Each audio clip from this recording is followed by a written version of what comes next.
નમસ્કાર મિત્રો, value education પર આપનું સ્વાગત છે. ધોરણ 10 ની માર્કશીટ છે, ધોરણ 12 ની માર્કશીટ છે. ઘણી વખત શું થાય, આપણે ખોવાઈ જાય છે, ફાટી જાય, રદ્દી થઈ જાય.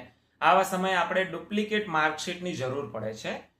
સાથે સાથે ધોરણ 10 હોય કે ધોરણ 12 સમકક્ષ તમે ડિગ્રી મેળવેલી હોય, આઈટીઆઈ છે, ડિપ્લોમા કરેલું હોય, તો પછી તમારે ધોરણ 10 અથવા ધોરણ 12 એને સમકક્ષ તમારે પ્રમાણપત્ર મેળવવું હોય અથવા તો માઇગ્રેશન સર્ટિફિકેટ મેળવવું હોય તો આ રીતની જે 3-4 સર્વિસ છે એ તમે ઓનલાઈન ઘરે બેઠા એના માટે ફોર્મ ભરી શકો છો અને પોસ્ટ મારફતે સર્ટિફિકેટ તમારા ઘરે પણ આવી જાય છે. તો ધોરણ 10 ની હોય કે 12 ની હોય, માર્કશીટ હોય કે પછી એનું સર્ટિફિકેટ, ત્યાર પછી માઇગ્રેશન સર્ટિફિકેટ અને ધોરણ 10-12 એને સમકક્ષ પ્રમાણપત્ર તમારે મેળવવાનું હોય.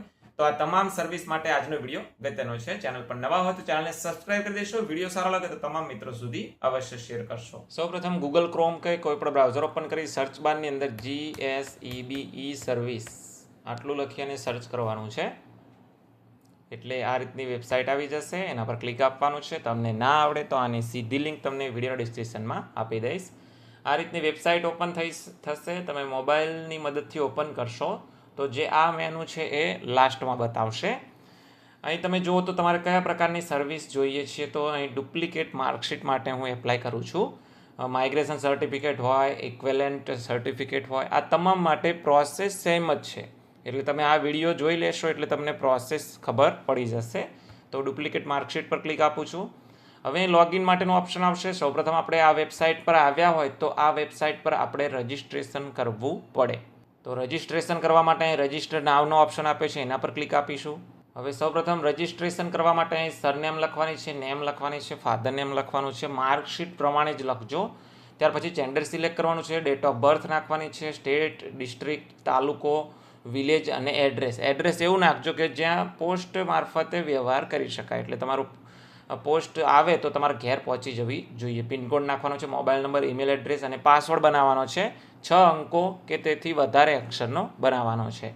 તમે આંકડા પણ નાખી શકશો, ABCD, તમારે જે પણ પ્રકારનો પાસવર્ડ બનાવો એ પ્રમાણે બનાવી શકશો. રજિસ્ટર પર ક્લિક આપવાનું છે.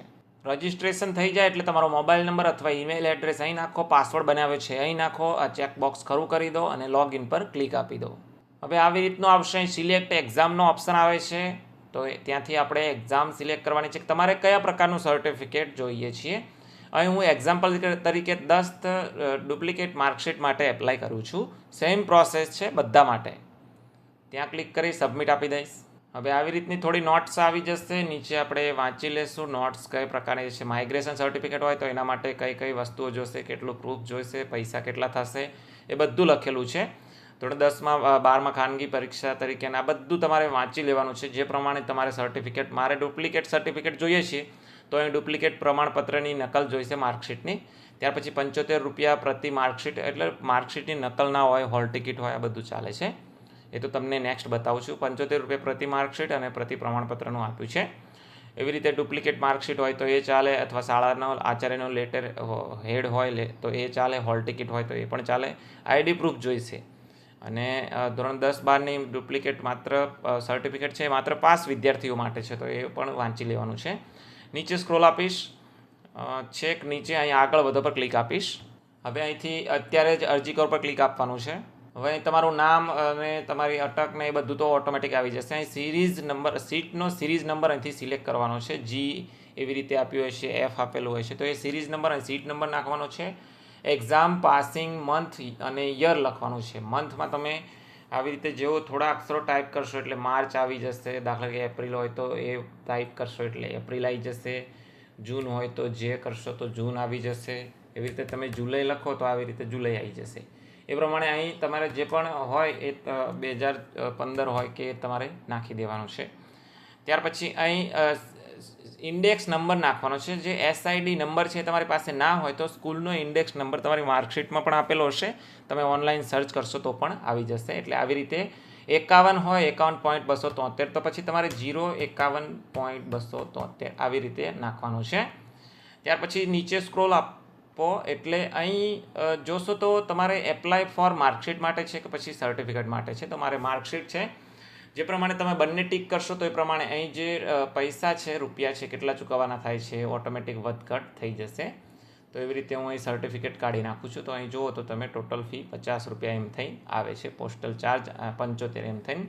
તો એ પ્રમાણે તમે જુઓ તો સ્ટેટ પસંદ કરેલું આવશે. ત્યાર પછી ડિસ્ટ્રિક્ટ છે, તાલુકો છે, સિટી છે, તમે અગાઉ નાખેલું હોય તો આવી જશે, ના નાખેલું હોય તો આપણે નાખી દેવાનું છે. પછી મોબાઈલ નંબર આવી જશે, પિનકોડ નાખી જશે. રીઝન શા માટે તમારે જોઈએ છે તો અહીં તમે ટૂંકું રીઝન આપી શકો છો કે ભાઈ એ પ્રમાણે તમે જો તો લોસ્ટ એવું પણ લખી શકો, ડ્યુ ટુ લોસ્ટ, અને આ બધું તમે લખી શકો છો. કોઈ પણ રીતે તમારી રીતે શોર્ટમાં લખી દેવાનું છે. અહીં ચેકબોક્સ ખરું કરી નેક્સ્ટ આપી દો. સિમ્પલ જ છે મિત્રો. હવે તમે જુઓ તો એટલું જ ફોર્મ હતું. હવે ફક્ત અપલોડ કરવાનું આવશે. સ્કૂલનું લેટર પેડ હોય તો લેટર પેડ તમે અપલોડ કરી શકો છો. ધોરણ 12ની હોલ ટિકિટ હોય એટલે ધોરણ 10ની હોય તો તમારે 10ની, એ રીતનું જેનું સર્ટિફિકેટ જોતું હોય એની હોલ ટિકિટ હોય તો હોલ ટિકિટ, અથવા તો એની માર્કશીટ. આ ત્રણમાંથી એક વસ્તુ ફરજિયાત અપલોડ કરવું પડે છે. અને બીજું કોપી ઓફ આઈડેન્ટિટી પ્રૂફ, એટલે તમે Aadhaar card, election card, passport ID કે ડ્રાઇવિંગ લાઇસન્સ, આમાંથી કોઈ પણ એક વસ્તુ અહીં અપલોડ કરવાની છે. અહીં લખ્યું છે જે આપ્યું 1 MB કે તેથી ઓછી સાઇઝમાં, જેપીજી, જેપીજી અને પીએનજી ફોર્મેટમાં. લેટર હોય તો લેટર, હોલ ટિકિટ હોય તો હોલ ટિકિટ, માર્કશીટ હોય તો માર્કશીટ, આ ત્રણમાંથી કોઈ પણ એક. અને આઈડી પ્રૂફ, આધાર કાર્ડ, ઇલેક્શન કાર્ડ, પાસપોર્ટ અને ડ્રાઇવિંગ લાઇસન્સ, આમાંથી કોઈ પણ એક અહીં અપલોડ કરી દેવાનું છે. સિલેક્ટ કરી લેવાનું છે એક સાથે અને પછી સબમિટ પર ક્લિક આપવાનું છે. હવે પેમેન્ટ ડિટેલ આવી જશે. તમારે અહીં પર માર્કશીટ 75 રૂપિયા આપી છે, પોસ્ટલ ફી 50 રૂપિયા અને એમ થઈ 125 રૂપિયા થાય છે. નીચે જોશો તો અહીં પેમેન્ટ માટેના થોડા ઇન્સ્ટ્રક્શન આપેલા છે, આપણે બરાબર વાંચી લેવાના છે અને પે નાઉ પર ક્લિક કરી અને પેમેન્ટ કરી દેવાનું છે. હવે પેમેન્ટ કરી દેશો એટલે તમે હોમ પેજ પર આવી જશો. ફરી આપણે લોગિન કરી લેવાનું છે. ફરી આપણે અહીંથી એક્ઝામ સિલેક્ટ કરી લેવાની છે કે તમે શેના માટે એપ્લાય કર્યું હતું અને સબમિટ આપી દો. હવે આને નીચે સ્ક્રોલ કરી અને ફરી પાછું આગળ વધો પર ક્લિક આપો. તમે જોશો તો તમે શેના માટે અપલોડ કર્યું છે, જે પણ પ્રોસેસ તમે કરી છે એ તમારું અહીં લિસ્ટ બતાવશે. તમારે પ્રિવ્યૂ જોવું હોય તો અહીં પર ક્લિક કરી અને તમે પ્રિવ્યૂ પણ જોઈ શકશો. પેઇડ થઈ ગયું હોય અમાઉન્ટ, તમે પેમેન્ટ કરી દીધું હોય તો પેઇડ પર બતાવશે અને તમારો એપ્લિકેશન નંબર અહીં બતાવશે. એટલે આવી રીતે તમે ખોવાયેલ માર્કશીટ હોય, ડુપ્લિકેટ માર્કશીટ મેળવવી હોય, માઇગ્રેશન સર્ટિફિકેટ છે અને સમકક્ષ ડિગ્રી સર્ટિફિકેટ મેળવવું હોય ધોરણ 10, 12 પાસને, તો આવી રીતે તમે એપ્લિકેશન કરી શકો છો. અહીં જે ફોર્મ આપેલું છે, કોરું આપેલું છે, એનો કોઈ મતલબ નથી. તો આવી રીતે તમે અરજી કરી શકો છો. એકથી વધારે અરજી કરવી હોય તો અત્યારે જ અરજી કરો પર ક્લિક આપશો એટલે એકથી વધારે અરજી પણ કરી શકો છો. આવી રીતે તમે અરજી કરો છો તો વિધિન 10 થી 15 દિવસની અંદર પોસ્ટલ મારફતે તમે જે એડ્રેસ આપ્યું છે ત્યાં લગભગ માર્કશીટ આવી જતી હોય છે. એટલે હવે બોર્ડની વિઝિટ કરવાની જરૂર રહેતી નથી. આજના વિડીયોની અંદર બસ આટલું જોવાનું છે. વિડીયો રિલેટેડ કોઈ પણ ક્વેશ્ચન હોય તો કમેન્ટ બોક્સની અંદર અવશ્ય કમેન્ટ કરજો. ચેનલ પર નવા હોય તો ચેનલને સબસ્ક્રાઇબ કરી દેશો.